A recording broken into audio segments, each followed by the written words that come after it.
What then should we do? We have our list. Where do we go from here after that? Yeah, so there's a few things to recognize about a short list. You already asked me the question, who's on it? What are the three categories? I shared that with you. Then you want to start to appreciate what it's going to take to convert the people on your short list. So again, when we pull data from our Pipeline Plus tracker app, what we see is that those users who have converted relationships from first contact to first contract typically had about 14 interactions between those two moments. So if this is oh yeah, I'm going to take this person out to lunch, or I'm going to have a good Zoom conversation with them and they're going to engage my services, that is an unrealistic expectation. It's going to take several interactions to build that trust, for them to understand what you do. And then obviously for you to stay top of mind so that when they have the need, they think of you, they call you.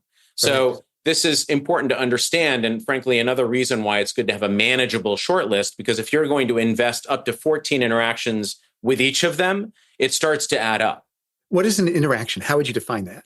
An interaction is what we're having. It's a two-way conversation. So if I send somebody a newsletter, that's not an interaction. That's a one-way communication. Mm-hmm. But even if you and I exchange a back and forth on social media, right? I put out a LinkedIn post and you say, hey, this was really interesting. And I say, thanks, Scott, let's touch base. And I DM you. That's all part of an interaction, right? There's a back and forth there that counts toward building momentum in our relationship.